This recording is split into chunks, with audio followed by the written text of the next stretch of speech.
Varicose veins కి సరైన చికిత్స కోసం సంప్రదించండి ఎవిస్ హాస్పిటల్. నమస్కారం. మాఘపురాణం 13వ రోజు పారాయణలోకి వచ్చాం. ముందు అధ్యాయంలో పరమేశ్వరుని గురించి, ప్రయాగ స్నాన మహాత్మ్యాన్ని గురించి తెలుసుకున్నాం. ఈ వశిష్ఠుల వారు తెలియజేసినటువంటి మార్కండేయ చరిత్ర, ఈ లింగాకార వృత్తాంతాన్ని అత్యంత కుతూహలంతో విన్నాడు దిలీప మహారాజు. ఇంకా ఎన్నో విషయాలు ఏమైనా ఉంటే మాఘమాస మహాత్మ్యాన్ని గురించి, అంటే వివిధ యుగాలలో ఎలాంటి కథలు చెప్పబడ్డాయి, అలా వాటి గురించి ఏదైనా ప్రత్యేకమైన విషయం ఉంటే తెలియజేయండి, నాకు చాలా ఉత్కంఠగా ఉంది. ఇంత ప్రత్యేకమైన మాసాన్ని ఇప్పటిదాకా నేను తెలుసుకోలేకపోయానని పరిపరి విధాలుగా ప్రశ్నించాడు, ఇంకా అడిగాడనమాట. అడిగేసరికల్లా వశిష్ఠుల వారు చెప్తున్నారు అసలు ఇది ఎవరికి చెప్పారు. ఈ మాఘమాస మహాత్మ్యాన్ని ముందు పరమేశ్వరుడు పార్వతీదేవికి తెలియజేశాడట. ఆ తర్వాత అదే విషయాన్ని బ్రహ్మదేవుడు నారదుడికి తెలియజేశాడు.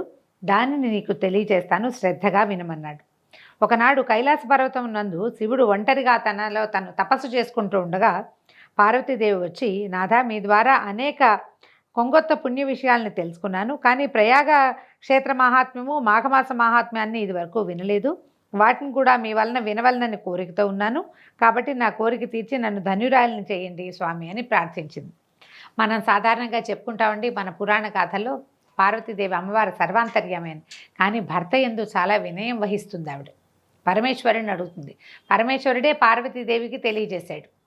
మహాలక్ష్మి, మనం లక్ష్మీ అష్టోత్తరం చదువుకుంటాం, అందులో కూడా అమ్మవారు అడుగుతుంది. దేవివాచ అని వస్తుంది కదా, దేవదేవం హాదేవ త్రికాలజ్ఞ మహేశ్వర కరుణాకర దేవేచ భక్తానుగ్రహకారక అష్టోత్తర శతం లక్ష్మ్యాహ శ్రోతుమిచ్చామి తత్వత అని అడుగుతుంది. తత్వం, దాని సంగతి ఏమిటి, అష్టోత్తర శత లక్ష్మి నామాలు ఎలా చదవాలి, ఏం చేయాలని అమ్మవారు అడిగితేనే శివుడు పరమేశ్వరుడు సెలవిచ్చిందే మనం రోజు నిత్యం చదువుకుంటాం. సాధారణంగానే నామాలు ప్రకృత్య నమః వికృత్య నమః అని కాకుండా పూర్వపీఠిక కూడా మనం చదువుతుంటే మనకు అసలు ఇది ఎవరికి ఎప్పుడు ఎలా ఎందుకు చెప్పారో సకా క్లియర్గా తెలుస్తుంది, సాంగంగా అర్థమవుతుంది. అట్లా పరమేశ్వరుడే చాలా రకాల విషయాలని అమ్మవారికి తెలియజేసినట్టుగా వింటుంటాం. పురాణాల్లో అది కనపడుతుంది. అయితే ఇంత ప్రేమగా, ఆపేక్షగా, ఎంతో మర్యాదగా, వినయంతో వినదలుచుకున్నాను అని అమ్మవారు అడిగేసరికల్లా ఆయన ఇలా చెప్పారట. ఏమని? మాఘమాసమందు సూర్యుడు మకరంలోంచి కుంభంలోకి ప్రవేశిస్తాడు. మకర రాశిలోకి ఎప్పుడు వచ్చాడు? మనం చెప్పుకున్న ఉత్తరాయణ పుణ్యకాలం ఉంది కదా, ఆ మకర సంక్రమణం అప్పుడు సూర్యుడు మకర రాశిలోకి ప్రవేశించాడు. ఆయన మకరంలో ఉండగానే మాఘం వచ్చేస్తుంది. మాఘం వచ్చి ఒక 3-4 రోజులు, 5-6 రోజుల తర్వాత కుంభంలోకి మారుతుంది. ఇట్లా సూర్యుడు మకరంలో ఉండగా వచ్చినటువంటి ఈ మాఘమాసంలో ప్రతివారు వయోవివక్ష లేకుండా ప్రాతకాలాన్నే లేచి కాలకృత్యాలు తీర్చుకొని నదిలో స్నానం చేసి విష్ణు పూజ చేయాలి, దాన ధర్మాది సకృత్యములను చేయాలి. అట్లు చేసినచో సకల పాపముల నుండి విముక్తులగుటయే కాక మరణానంతర సుఖమును అంటే మోక్షమును పొందగలరు. అలాగే సూర్యుడు మకర రాశిలో ఉండే ఈ మాఘమాసం అంటే పూర్తిగా మకరంలో ఉండడు, కొంతే ఉంటాడు, కానీ పురాణంలో అట్లా చెప్పబడింది అనమాట. మాఘమాసం అందు ప్రయాగ క్షేత్రమందు ఏ మనుజుడు నదీ స్నానం చేస్తాడో అట్టివాడు వైకుంఠమునకు పోయి సాలోక్య సుఖాన్ని పొందుతాడు, భగవంతునితో పాటు ఆ లోకంలో ఉంటాడనమాట. ఈ మాఘంలో నది, సముద్రము, చెరువు, బావి, ఎక్కడైనా సరే, అదే కాకుండా స్వగృహంలో అయినా సరే ప్రాతకాలంనే స్నానం చేసిన వారికి విశేష పుణ్యఫలం కలగటమే కాకుండా వారి సమస్త పాపాలు హరించుకుపోతాయి. విడవకుండా అంటే 2వ రోజు 3వ రోజు కూడా అట్లే స్నానం చేస్తే, అంటే ఇప్పుడు మొదటి రోజు చేసాము, ఏది పాడ్యమి నాడు మాఘమాసం వచ్చింది, మొదటి రోజు చేసాను చాలే అని మానేయకుండా 2వ రోజు 3వ రోజు కూడా వరుసగా స్నానం చేస్తే విష్ణులోకము, విష్ణు సందర్శనము కూడా దొరుకుతుందట. మాఘంలో ప్రయాగ క్షేత్రంలో త్రివేణి సంగ స్నానం చేసిన వారు జన్మరాహిత్యాన్ని కూడా పొందుతారు. వరుసగా 3 రోజులు అనమాట. తొలి రోజు, 2వ రోజు, 3వ రోజు అంటే పాడ్యమి ప్రతిపద్దినము నాడు, ద్వితీయ తృతీయలయందు విధియ తదియల్లో కూడా ప్రయాగ క్షేత్రంలో త్రివేణి సంగమంలో స్నానం చేస్తే ఇక వాళ్ళకి మరు జన్మ లేదట, జన్మరాహిత్యాన్ని పొందుతారు. ఈ మాఘమాసంలో ఎలా చేయాలట? ఏ నీటి తావైనా సరే, నది, చెరువు, బావి, కాలువ లేదా గోష్పాదము మునిగేంత నీరున్న ప్రదేశమైన చిన్న కుండ్రంలో కూడా, చిన్న చెరువులు, దొరువులు ఉంటాయి, ఊళ్ళల్లో కనబడతాయి. ఇప్పుడు ఎక్కడున్నాయండి దొరువులు? అన్నీ బోర్లే కదా మనకుంది, పాతకాలం కాబట్టి చెప్తున్నారు అంతే.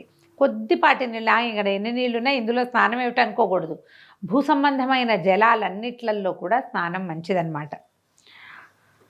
నీరున్న అదే గోష్పాదము మునిగేంతటి నీళ్లున్న ప్రదేశంలో అయినా ప్రాతకాలంలోనే స్నానమాచరించి ఆదిత్యునకు అంటే సూర్యుడికి ప్రదానం చేసి శక్తి కొలది దాన ధర్మాలు చేయాలి. ఒట్టిగా స్నానం చేయటమే కాకుండా ప్రాతకాలంలో అప్పుడే ఉదయిస్తున్న రవిబింబాన్ని చూసి ఆయనకు ఒక దోసెడు నీళ్లు అర్ఘ్యం వదిలిపెడితే దానివల్ల అసలు వచ్చే ఫలితం అంతా ఇంత కాదుటండి.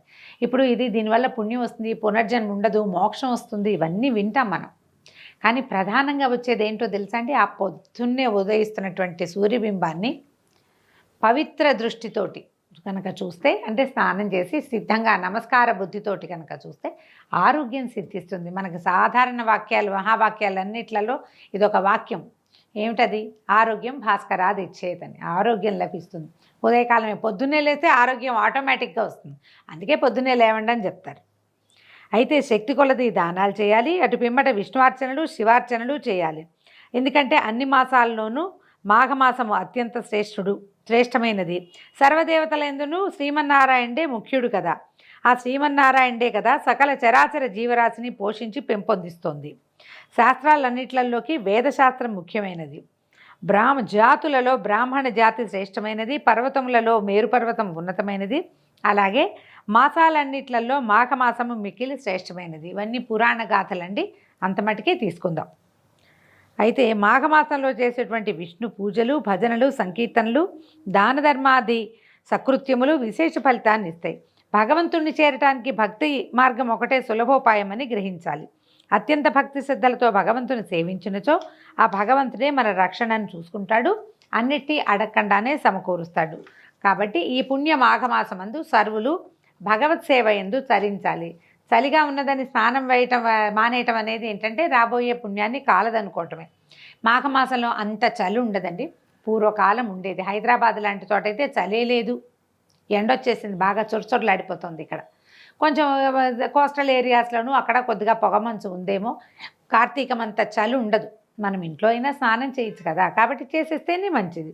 ఈ మాఘమాసంలో ప్రాతకాలంలోనే లేచి స్నానపానాదులు కావించి సూర్యునికి అర్ఘ్యప్రదానం చేసి నమస్కరించి నైవేద్యం పెట్టి శుభ్రమైన ధవళ వస్త్రాలను ఒక పేద బ్రాహ్మణుడికి దానం చేస్తే కనుక మంచి ఫలితము పుణ్యము వస్తుంది. ప్రతిరోజు దానం అని చెప్తున్నారు.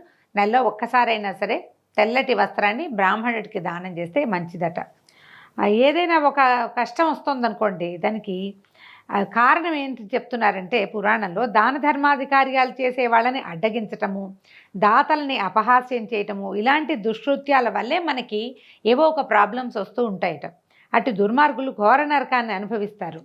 సకల పాపాలని మూటగట్టుకుని యమయాతనలకు గురవుతారు. వంశక్షయం కలుగుతుంది. రౌరవాది నరక బాధలు అనుభవిస్తారు. తద్విరుద్ధంగా అంటే మంచి పనులు చేయటానికి ప్రోత్సహించిన వాళ్ళకి పుణ్యలోకాలు లభిస్తాయి. అంటే ఎవరైనా దానం చేస్తున్నా, ధర్మం చేస్తున్నా, పూజలు చేసుకుంటున్నా వారిని విమర్శించకూడదు. ఎగతాళి చేయటం, ఎక్కిరించడం, హేళన చేయటం, నీ డబ్బులన్నీ అక్కడెక్కడికో పోతున్నాయని అనడము చేయకూడదు. అది ఇష్టం. దానం చేయటం వాళ్ళ ఆసక్తి. దాన్ని ఎప్పుడు చెడగొట్టకూడదు. దానివల్ల మనకి పాపం వస్తుందని చెప్తున్నారు. శక్తిహీనులు, ఒకవేళ అనారోగ్యంతో ఉన్నవాళ్ళు, వృద్ధులు, బాలింతలు, గర్భవతులు, మరీ చిన్నపిల్లలు, వీళ్ళకి మాఘంలో శిరస్సు పైన నీళ్లు చల్లుకుని మానసిక పూజ చేసుకుని ఆదిత్యుడికి అభివాదం చేసినా చాలు. స్నానం చేయలేకపోతే నెత్తి మీద నీళ్లు చల్లుకుని, ఒంట్లో బాగోలేదు, జ్వరాలు అవిను, పొద్దున్నే తలస్నానం చేస్తే సైనసైటిస్ పెరుగుతుంది, సాయంత్రానికి పడకేస్తారు, నెత్తి మీద నీళ్ళు చల్లుకోండి. కంఠస్నానం చేసి మామూలుగా స్నానం చేసి తల మీద నీళ్ళు చల్లు. అపవిత్ర పవిత్రోవా సర్వావస్థంగతోపివా యస్మరేత్ పుండరీకాక్షం సబాహ్యాభ్యంతర శుచి.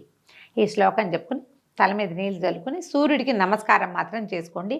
ఉదయించే సూర్యబింబానికి నమస్కరించడము ప్రధానమైన విధి మాఘమాసంలో. ఆ ఒకటి చేసినా సరే మంచిది. తర్వాత అట్టివారు అంటే ఇలా చెయ్యలేని వాళ్ళు, స్నానాలు అవి చేసి అక్కడికి ఇక్కడికి వెళ్ళి దాన ధర్మాలు, గుళ్ళు గోపురాలు తిరగలేమనుకునే వాళ్ళు మాఘమాస మహాత్మ్యాన్ని వినడం కానీ చదవటం కానీ చేసినచో అట్టివారు తమ 7వ జన్మాంతం నందు విష్ణుపద ప్రాప్తి నొందుదురు. ఇవాళ రేపు రాదండి. ఇప్పుడు కనుక నేను చెప్పే మాఘపురాణం విన్నారంటే ఇక్కడి నుంచి 7 జన్మల తర్వాత మనకి విష్ణుపదం వస్తుంది, ఎన్ని పాపాలు చేసినా కూడా అని అన్నమాట పాయింట్. మాఘమాస ఇప్పుడు దరిద్రాలు, ఇప్పుడు మనం చేసుకున్న పాపాలు తొలగిపోవాలంటే మాఘమాస విధులు చాలా శ్రేష్టమైనవి, పుణ్యదాయకమైనవి. ఈ మాసంలో 30 రోజులు క్రమం తప్పకుండా పూజా పునస్కారాలు, దాన ధర్మాదులు, భజనలు, ఆలయ సందర్శనాలు, భగవంతుని పట్ల శ్రద్ధ ఆసక్తి ఉన్నట్లయితే 100 అశ్వమేధ యాగాలు చేసినంత పుణ్యం లభిస్తుంది. బ్రాహ్మణులకు దక్షిణ తాంబూలాలిచ్చి సంతృప్తిపరిస్తే ఎనలేని పుణ్యాన్ని సంపాదించుకోగలుగుతారు. ఆ బ్రహ్మహత్యాది ఘోర పాపాలన్నీ నశించిపోతాయి. ఈ మాఘం మాసం నందు అన్ని రోజులు కడు నియమనిష్టలతో ఉంటే అతనికి రౌరవాది నరకాల నుంచి అతడే కాకుండా పితరులు కూడా, ఆయన తాత తండ్రులు కూడా అనేక నరకాల నుంచి విముక్తులగటమే కాకుండా గతించిన తన వారిని తాత తండ్రులను కూడా విముక్తుల్ని చేస్తాడు. మనకే కాకుండా మనకి రావు నరకాలు. మన తాత ముత్తాత ఏదైనా నరకబాధలు పడుతుంటే కనుక 7 ముందరి తరాలు కూడా తరింపబడతాయట. పార్వతి మాఘమాస మహాత్మ్యము, నదీ స్నాన ఫలితము ఇత్యాదులను చెప్పి తిని, కాబట్టి ఇది ప్రచారంలోకి తీసుకురండి, ఇది ప్రచారం చేయాలి, నీవును అట్లే చెయ్యి అని పార్వతీదేవికి భగవంతుడు చెప్పాడని చెప్తారు. కానీ పార్వతీదేవికి అవసరం ఏముంది? మనకు అవసరం. ఇంకెవరికైనా ఇది బోధించమని.